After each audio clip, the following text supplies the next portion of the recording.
नमस्कार दोस्तों, एक बार फिर से मैं भूपेंद्र कुमार सैनी आपके अपने YouTube चैनल ज्ञान विविध संस्कृत में एक बार फिर से स्वागत करता हूं। जैसा कि दोस्तों हम राजस्थान के जितने भी जिले थे उनका अध्ययन कर रहे थे। जिलों के अंदर हमने कई प्रकार के जिलों को अध्ययन कर लिया था और आज जो अपने जिले होगा उसका नाम है चूरू। ठीक है, तो आज हम बात करेंगे चूरू की। तो आइए शुरू करते हैं।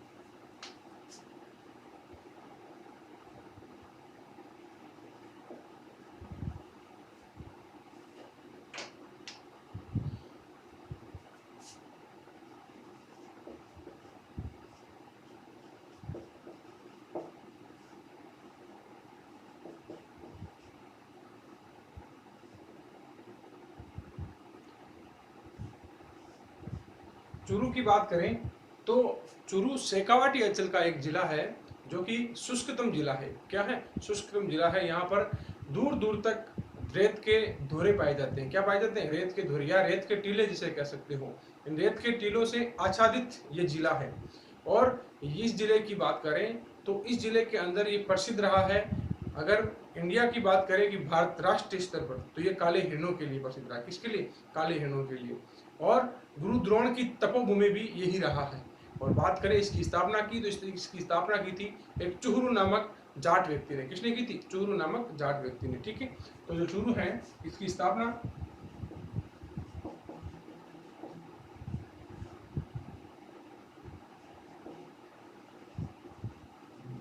चूरू नामक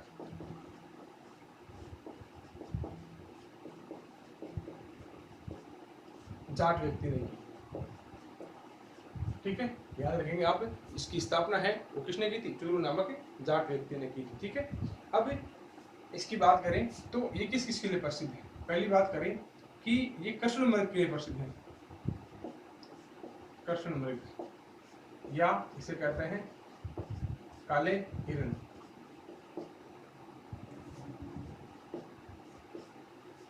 काले हिरणों का यहाँ अभ्यारण्य है।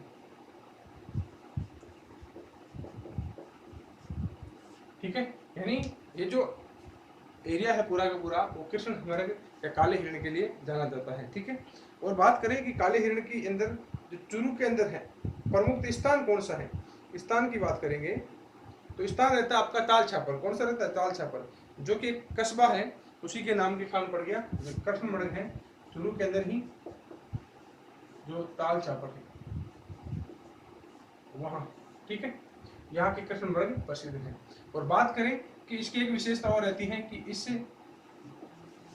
जिले में कोई नदी नहीं है।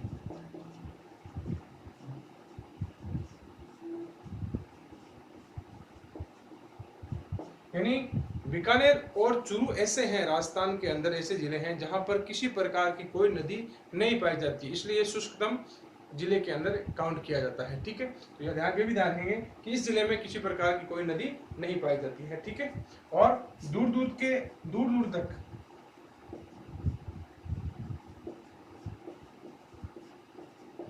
रेत के टीलों से आच्छादित प्रदेश है।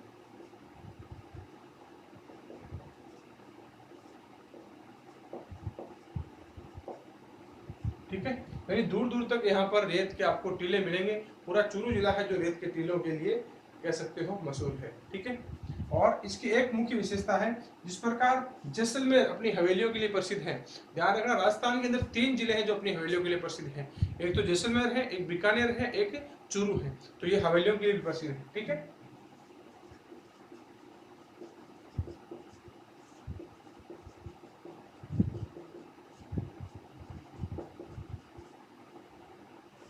ठीक है, हवेलियों के लिए भी ये प्रसिद्ध है।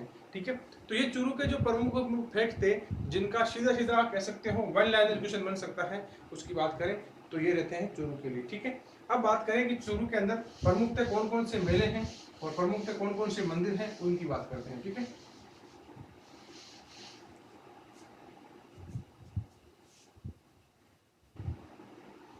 बात करें यहाँ के प्रमुख मेलों की।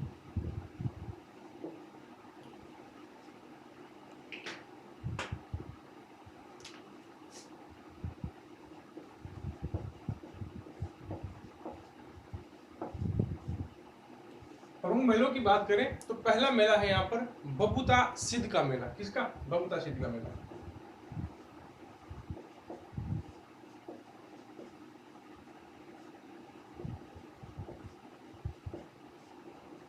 बबूता सिद्ध का मेला। और बबूता सिद्ध का मेला भरता है चूरू जिले के अंदर, एक स्थान है चंगोई, जो तारानगर,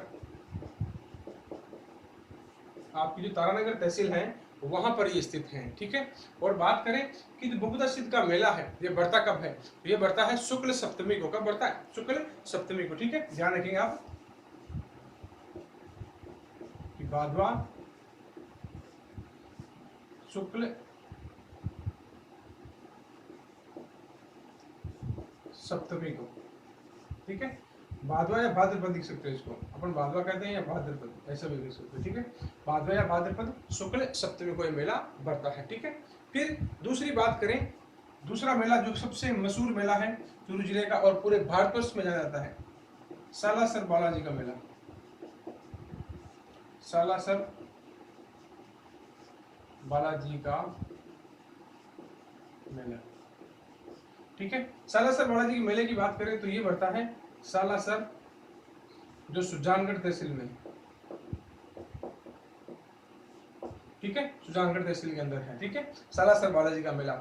और ये कब कब बढ़ता है तो ध्यान रखना, ये मेला बढ़ता है आपके चैत्र व अश्विन पूर्णिमा को। कौन सी? चैत्र और अश्विन पूर्णिमा को।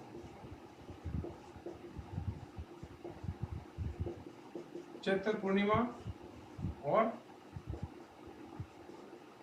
आश्विन पूर्णिमा। ठीक है, ध्यान रखेंगे, चैत्र पूर्णिमा और आश्विन पूर्णिमा को ये मेला बढ़ता है, सालासर बालाजी का मेला, ये भी ध्यान रखेंगे। ठीक है, और काफी ये मशहूर मेला होता है। ठीक है, ध्यान रखेंगे। और इसके अंदर कई बार लकी मेला भी बढ़ता है इसके अंदर। ठीक है, और आगे जो मेला होगा वो होगा आपका गोगा जी का मेला।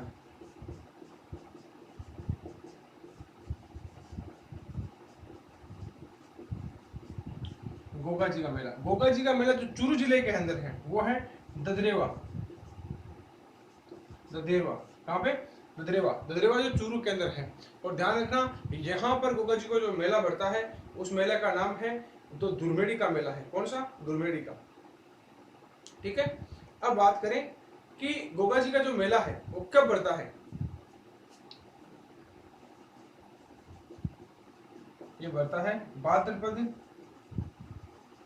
शुक्ल नवमी को। कब बढ़ता है? भाद्रपद शुक्ल नवमी को ये मेला बढ़ता है। ठीक है, तो ये आपका गोगा जी का मेला, और या इसको कहते हैं गोगा नवमी भी कहते हैं। क्या कहते हैं? गोगा नवमी भी कहते हैं, जो आने वाली जस्ट। ठीक है, तो ये तीन तो मेले हो गए इसके।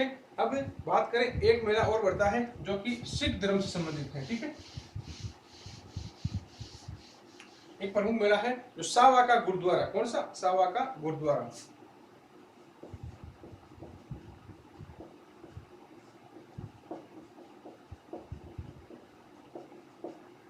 सावा का गुरुद्वारा।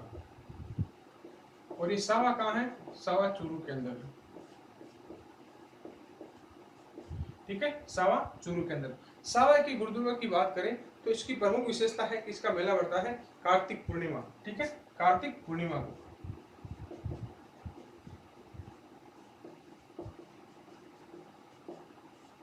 और बात करें कि राजस्थान में अंदर सबसे मशहूर या सबसे बड़ा मेला यही है। ठीक है, सिखों का शब्द। ठीक है,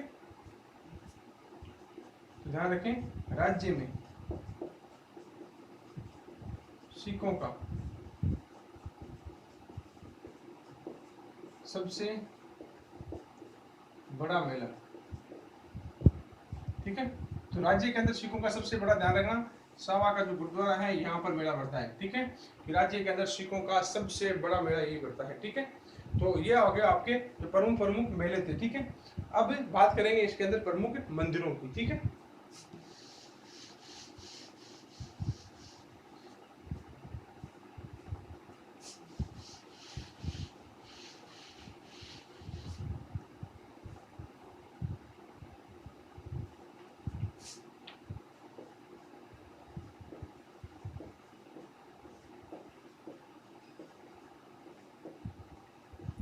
प्रमुख मंदिरों की बात करें तो पहला मंदिर रहेगा आपका गोगा जी का मंदिर।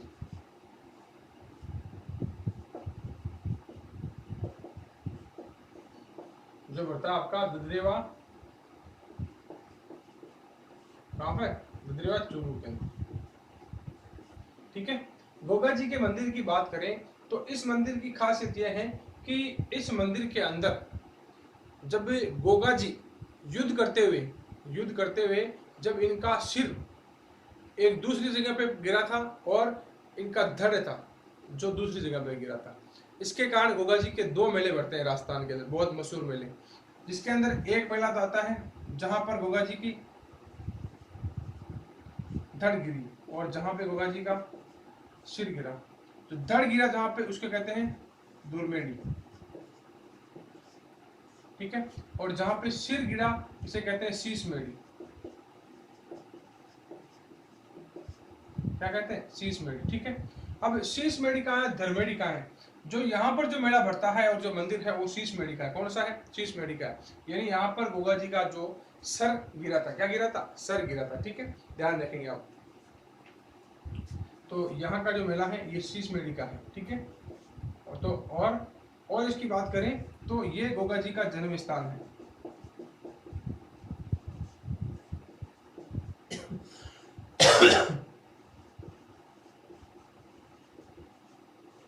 और जो ये दुर्मेड़ी का मेला है यहाँ पे नहीं बढ़ता, ये बढ़ता है नौहर आपके हनुमानगढ़ में। ठीक है, जहां पर गोगा जी का जो धड़ है यानी जो गर्दन के नीचे का भाग है वो गिरा था यहाँ पर। ठीक है। और इन्हें जहार पीर की भी उपाधि मिली भी है। किसकी, जहार पीर की, यानी सर कटने के बाद भी इन्होंने युद्ध किया था, इसके कारण इनको जहार पीर की भी उपाधि मिली है। और आप कमेंट बॉक्स पे लिख के बताएंगे कि ये उपाधि इनको किसने दी थी। ठीक है, तो ध्यान रखना इनको जहार पीर की उपाधि भी मिली है। ठीक है। और बात करें कि इनका जो मेला है वो कब बढ़ता है, तो भाद्रपद कृष्ण नवमी को। ठीक है, भाद्रपद कृष्ण नवमी को ये मेला बढ़ता है। ठीक है, तो ये आपके हो गए प्रमुख गोगा जी का जो मंदिर था। ठीक है। अब उसके बाद में बात करेंगे दूसरे मंदिर की जो प्रमुख है, अपने इंपोर्टेंट रहेगा। तो दूसरा मंदिर रहेगा अपना वो रहेगा सालासर बालाजी का मंदिर।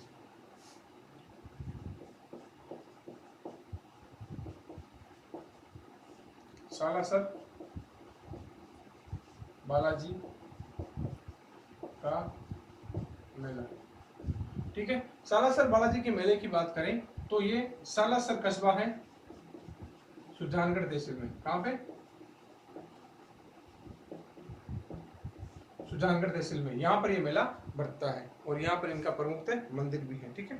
बात करें कि इस मेले की क्या प्रमुख विशेषता है, इसमें अंदर क्या क्या चीजें हैं।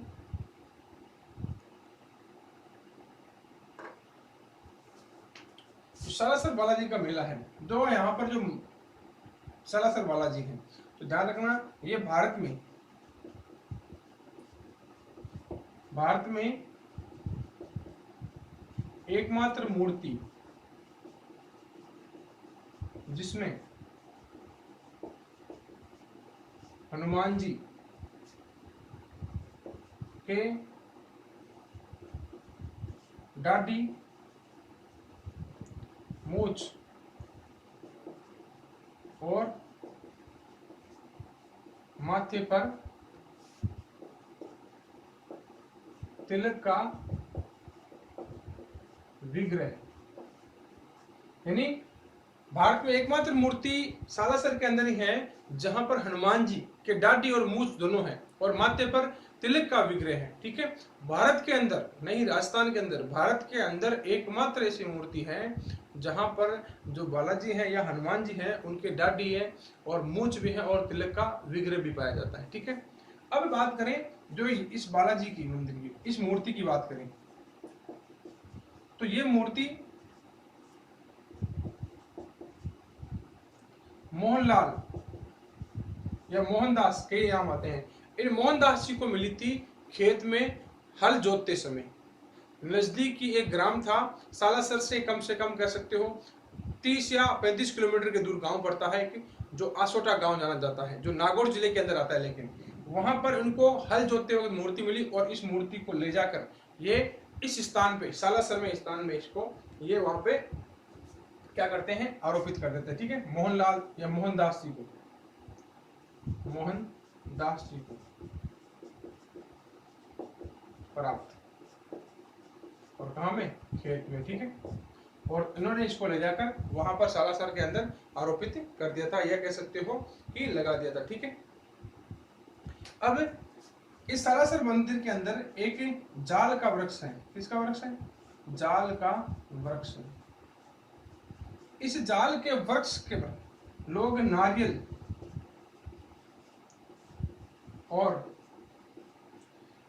और जो मोली होती है, अपने मोली होती है ना, मोली धागा जिसे कह सकते हो, ठीक है, वो बांधते हैं, ठीक है। कपड़े, नारियल, मोली और कपड़े का धागा, कपड़े को नारियल के अंदर बांधकर यहाँ पर लटकाते हैं और कहते हैं कि ऐसा करने से जो मनोकामना की जाती है वो मनोकामना यहाँ पर पूर्ण होती है, ठीक है। जाल का वृक्ष है, वहां पर इसका लगाने से, ठीक है। और बात करें सालासर बालाजी के मेले की, यानी सॉरी मंदिर की, मंदिर है भाई, सॉरी मेला लिख दिया ना, मंदिर तो इससे जो मंदिर को है सिद्ध पीठ कहा जाता है। क्या कहा जाता है? सिद्ध पीठ कहा जाता है। यानी ये पीठ एक सिद्ध पीठों में से गिनी जाती है, यानी भारत के अंदर कई प्रकार की सिद्ध पीठें हैं, उनमें से एक सिद्ध पीठ इसको गिना जाता है, ठीक है। अब बात करें कि इसके थोड़ी सी दूर ही हनुमान जी की माता का मंदिर है, अंजनी माता का मंदिर, अंजनी माता का मंदिर, ठीक है। यानी पास में ही थोड़ी सी दूर चलते ही जो हनुमान जी की माता है अंजनी, उनका यहाँ पर मंदिर है, ठीक है। बात करें कि जो इनका मेला है, हालांकि बात तो कर ली हमने, लेकिन बता देता हूँ फिर से, जो इनका मेला है ये बढ़ता है चैत्र पूर्णिमा और आश्विन पूर्णिमा, चैत्र पूर्णिमा और आश्विन पूर्णिमा को मेला बढ़ता है, ठीक है। तो ये था आपका कौन सा, सालासर बालाजी का मंदिर, जो कहाँ पे स्थित है, सालासर सुजानगढ़ के अंदर है स्थित है, ठीक है। और यहाँ की जो मूर्ति मिली थी वो मिली थी मोहनदास जी को खेत के अंदर हल जोतते समय, और इनकी जो मूर्ति थी ये मूर्ति को लेकर आए थे सालासर के अंदर, इन्होंने एक मंदिर बनाकर उसके अंदर ये स्थापित कर दी थी। इस मूर्ति की बात करें तो इसकी प्रमुख विशेषता यह रहती है कि पूरे भारतवर्ष में बात करें तो जो दाढ़ी और मूछ हनुमान जी को और जो तिलक का विग्रह है वो सिर्फ इसी मूर्ति के अंदर मिलता है, बाकी भारत में कहीं पर भी नहीं मिलता है। और यहाँ पर एक जाल का वृक्ष है जहां पर कपड़े के अंदर नारियल व धागा लपेटकर इस जाल के वृक्ष पर बांधते हैं लोग, और कहा जाता है कि ऐसे करने से मनोकामना उनकी पूर्ण होती है। और जो सिद्ध पीठ है भारत के अंदर, उनमें से एक सिद्ध पीठ भी यही है। और इसके मेले की बात करें तो चैत्र पूर्णिमा या आश्विन पूर्णिमा को इनका मेला बढ़ता है, ठीक है। तो ये था आपका कौन सा, सालासर बालाजी का मेला, ठीक है। अब इसके बाद बात करेंगे अपन दूसरे मेले की, तिरुपति बालाजी।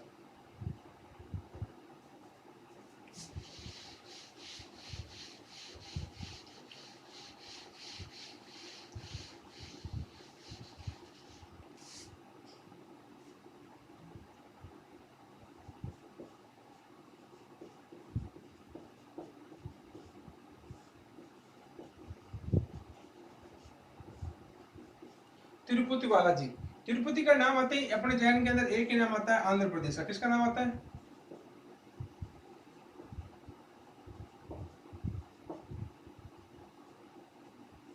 आंध्र प्रदेश का। तो ध्यान रखना, आंध्र प्रदेश के अंदर तिरुपति बालाजी का मंदिर है, लेकिन ये तिरुपति बालाजी का मंदिर है आपके सुजानगढ़ में बना हुआ है। कहाँ बना हुआ है? सुजानगढ़ के भाई, और सुजानगढ़ के अंदर रेलवे स्टेशन के एकदम नजदीक है, रेलवे स्टेशन के पास है, ठीक है। जो रेलवे स्टेशन है और बस स्टैंड है उसके पास ये जस्ट, ठीक है। और तिरुपति बालाजी का ये मंदिर कैसे बना, कैसे नहीं बना, तो ध्यान रखना, जो आंध्र प्रदेश का तिरुपति बालाजी मंदिर है, यानी जैसे यहाँ पर इस आंध्र प्रदेश के अंदर ऐसी मूर्ति लगी है बालाजी की, उसी प्रकार इसी तर्ज पे जैसे मूर्तियां की यहाँ पर कई प्रकार से उत्कीर्ण की हुई है, सेम यही मूर्ति यहाँ पर कर सकते हो कि इसकी हूबहू आकृति, इसकी हूबहू आकृति जो आंध्र प्रदेश वाले हैं इनकी हूबहू प्रति करती स्थापित है, यहाँ पर है, ठीक है, ठीक है। और इसका निर्माण किया था वेंकटेश्वर फाउंडेशन ने। किसने किया था? वेंकटेश्वर फाउंडेशन के द्वारा निर्मित है, ठीक है।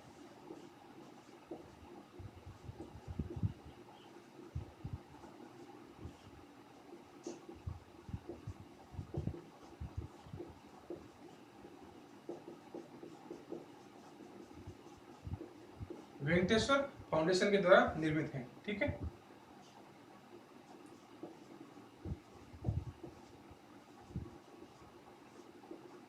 वेंकटेश्वर फाउंडेशन के द्वारा निर्मित है।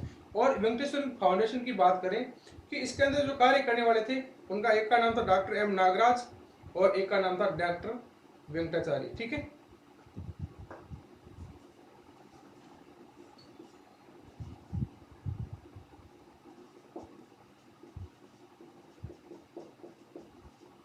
Doctor M Nagaraj and doctor Venkatas, ठीक है। और बात करें कि जो मूर्ति है इसकी हाइट है 75 फीट। इसकी जो हाइट है वो कितनी है? 75 फीट है, ठीक है। तो ये आपकी सुजानगढ़ के अंदर ये मूर्ति है, ठीक है। तो आप ध्यान रखेंगे कि जो तिरुपति बालाजी है उसकी हूबहू प्रतिकृति एक चूरू जिले के अंदर स्थित है, सुजानगढ़ स्थान पे। कहाँ पे? सुजानगढ़ स्थान पे। और इसकी स्थापना है वो वेंकटेश्वर फाउंडेशन के द्वारा की गई है।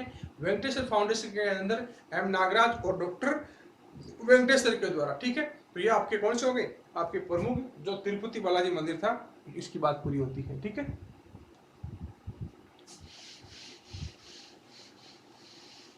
अब बात करें अगले मंदिर की, तो अगला मंदिर रहता है अपना प्रमुख मंदिर, तो अपने हो गए कंप्लीट भाई। अब जो प्रमुख पर्यटन स्थल है, जो प्रमुख पर्यटन वह दर्शनीय स्थल, ठीक है, उनकी बात कर लेते हैं, ठीक है। तो पहला इसके अंदर पर्यटक स्थल या दर्शनीय स्थल लेंगे अपन ताल छापर वन्य जीव अभ्यारण्य, ठीक है।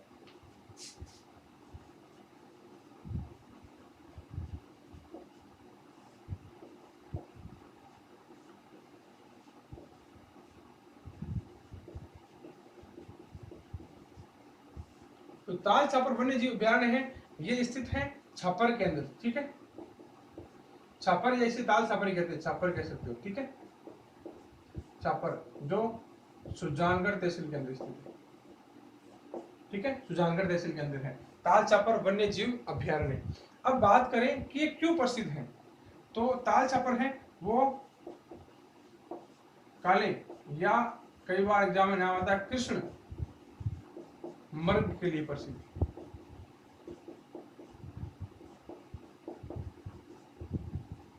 ठीक है। दूसरी बात ताल छापर अभ्यारण्य, यहां पर जो गुरु द्रोणाचार्य थे,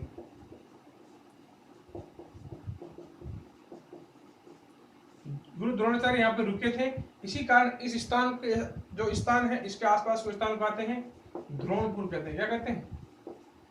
द्रोणपुर। यानी इसके आसपास के स्थान को क्या कहते हैं? जो ताल छापर अभ्यारण्य है उसके आसपास को स्थान को कहते हैं द्रोणपुर। क्या कहते हैं? द्रोणपुर, द्रोणपुर, ठीक है, द्रोणाचार्य के कारण, ठीक है। अब बात करें कि इस ताल छापर अभ्यारण्य के अंदर और क्या विशेषता है, मुख्य विशेषता। और मुख्य विशेषता की बात करें तो इसके अंदर जो विदेशी पक्षी हैं, दो विदेशी पक्षी पाए जाते हैं इसके अंदर। कौन कौन से? एक तो कुर्जा और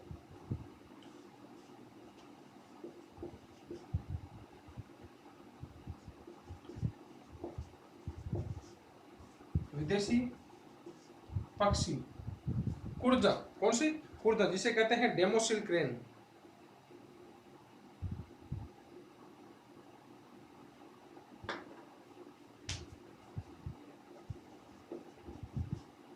कुर्जा, डेमोसिल क्रेन, ठीक है। विदेशी पक्षी कुर्जा, जिसको कहते हैं अपन डेमोसिल क्रेन। एक आता है बार हुडेड गुंज, ठीक है।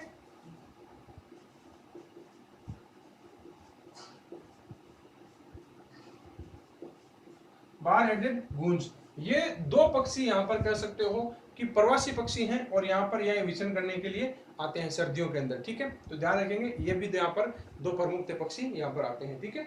अब बात कर लें कि प्रमुख प्रमुख जो फैक्ट थे ताल पर्यावरण के, वो आपके कंप्लीट होते हैं। यहाँ पर ये मुख्य विशेषता ज्यादा क्वेश्चन बनता है यहाँ से, किसके लिए प्रसिद्ध है, काले मर्ग के लिए, और ज्यादा कुछ क्वेश्चन नहीं आता यहाँ से, ये आता है क्वेश्चन, और ज्यादा कोई बड़ा एग्जाम हो उसके अंदर आता है ये पक्षी। कुर्जा पक्षी के लिए शरणास्थली पूछी जाती है कि कुर्जा पक्षी की शरणास्थली कौन सी है, ठीक है। और बार हेडेड गुंज की पर शरणास्थली कौन है, ठीक है, बार हेडेड गुंज की शरणास्थली, ठीक है। ये दो इंडिया के पक्षी नहीं है, ये बाहर के पक्षी जो आते हैं, जैसे साइबेरियन सारस आपके घाना पक्षी विहार के अंदर आते हैं, वहां आते हैं, ठीक है। तो यहाँ पर कुर्जा आती है, कौन सी आती है, कुर्जा, ठीक है। तो ये आप ध्यान रखेंगे, ठीक है। अब ये आपका जो प्रमुख पर्यटन स्थल है ये होता है। अब दूसरे की बात करें तो एक प्रांत आता है दुधवा खारा।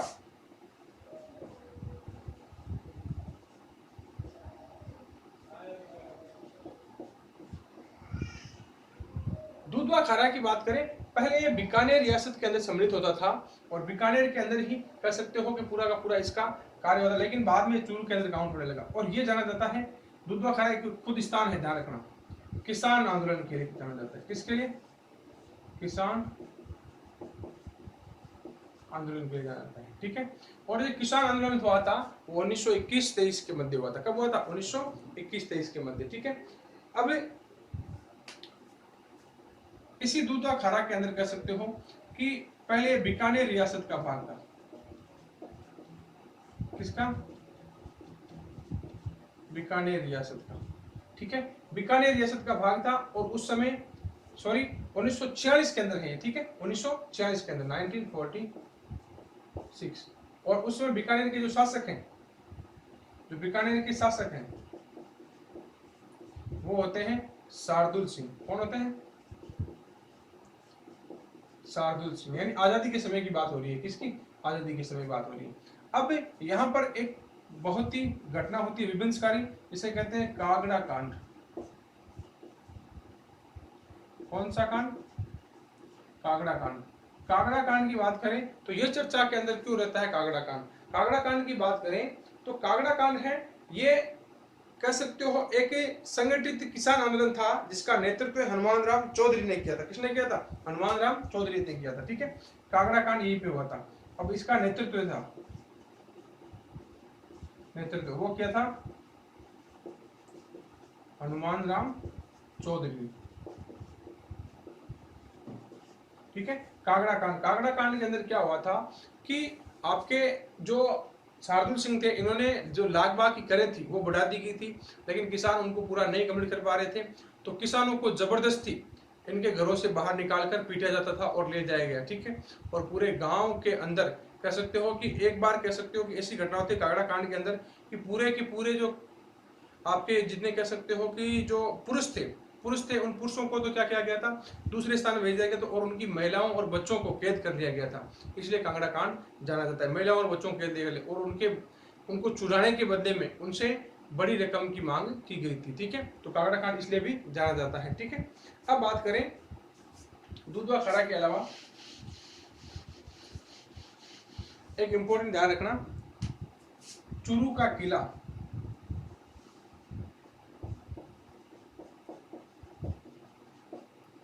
चूरू का किला, चूरू के किले की बात करें तो यह क्यों मशहूर हुआ, किस लिए मशहूर हुआ, तो इतिहास के अंदर चांदी के गोले दागने के कारण ये मशहूर हुआ। किसके कारण, चांदी के गोले।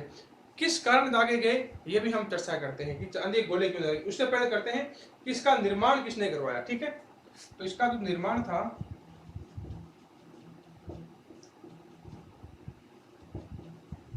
वो करवाया ठाकुर कुशाल सिंह ने। किसने, ठाकुर कुशाल सिंह ने इसका निर्माण करवाया, ठीक है। और अब बात करेंगे कि इसके अंदर किस प्रकार से क्या क्या घटनाएं हुई। बात करें कि चूरू के अंदर जो बीकानेर के शासक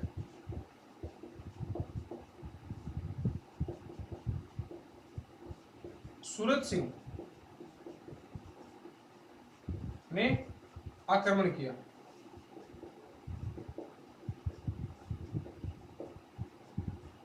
सूरज सिंह ने आक्रमण किया और उस समय चूरू के शासक थे, या चूरू के किलेदार कह सकते हो, चूरू के शासक या चूरू के जो दुर्ग के अंदर थे, चूरू के किले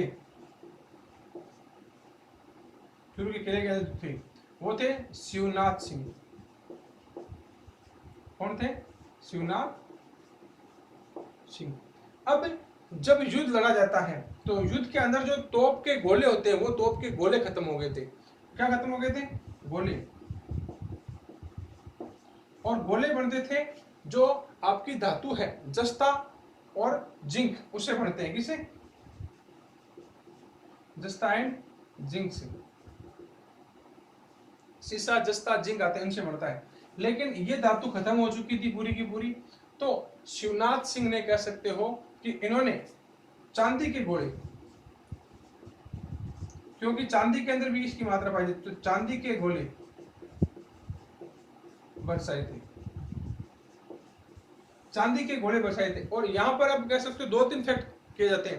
एक तो कहा जाता है कि शिवनाथ सिंह ने चांदी के घोड़े बरसाए, जिसके कारण जो सूरज सिंह है वो इनके स्वाभिमान को देखकर पीछे हट जाते हैं। और ये भी जाना जाता है कि ये सारे के जो चांदी थी वो वहां के निवासियों ने उपलब्ध करवाई थी। किसने करवाई थी? वहां के निवासियों ने। तो कहा जाता है सूरज सिंह जो गांव वालों का प्रेम है उसको देखकर भी क्या कहते हैं कि इस युद्ध से पीछे हट जाते हैं। दो प्रकार की फैक्ट इसके अंदर आते हैं। ठीक है, तो ये आपका चूरू का किला था। अब बात करें आगे कि एक इसके अंदर है नाहटा संग्रहालय। क्या है? नाहटा संग्रहालय।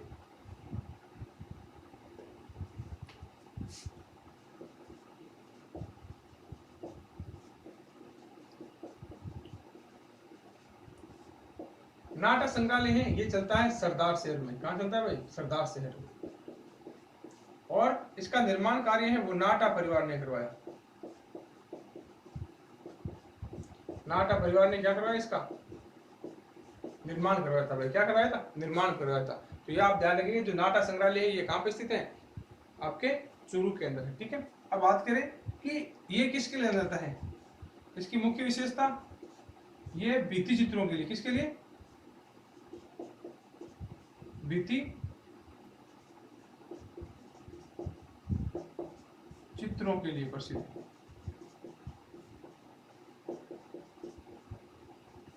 ठीक है, तो ये आपका नाहटा संग्रहालय, इसका इतने इफेक्ट हैं। ठीक है, ध्यान रखेंगे। अब बात करें कि इसके अंदर प्रमुख हवेलियां कौन सी आती है चूरू जिले के अंदर। ठीक है, तो वो अपन दो तीन हवेलियां इनके अंदर देख लेते हैं। ठीक है,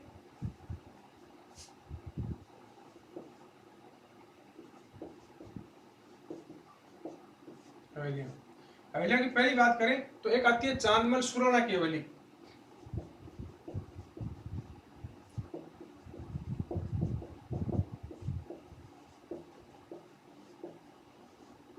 चांदमल सुराना की हवेली ये आपके चूरू के अंदर ही है और सुजानगढ़ कस्बे के अंदर है। कहां पे? सुजानगढ़ कस्बे। इसकी विशेषता क्या है? कई बार सिर्फ सुराना हवेली देते हैं। सुराना की हवेली कहां पे है? ये 6 मंजिला है। क्या है? 6 मंजिला। पहली बात तो ये। दूसरी बात, यहां पर 1100 खिड़की व दरवाजे हैं इसके अंदर। ध्यान रखना, किस लिए प्रसिद्ध है?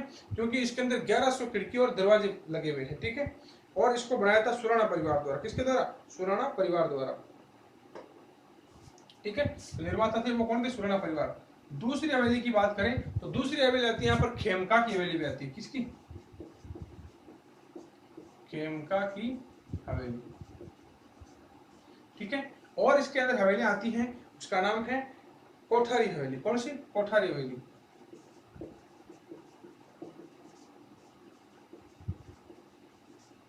ठीक है, कोठारी हवेली भी यहाँ की प्रसिद्ध है। ठीक है, और आती है दानमल चोपड़ा की हवेली।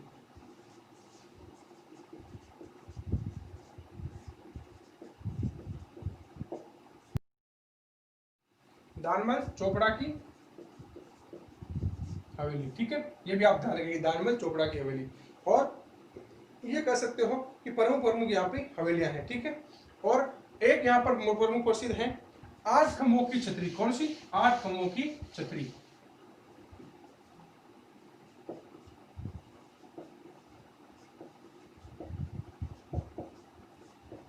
8 खंभों की छतरी। और इस छतरी का नाम देते हैं सेठ जी की छतरी भी कहते हैं इसे, क्या कहते हैं, सेठ जी की छतरी, ठीक है। और चूरू के अंदर कह सकते हो कि एक सुजानगढ़ कस्बा,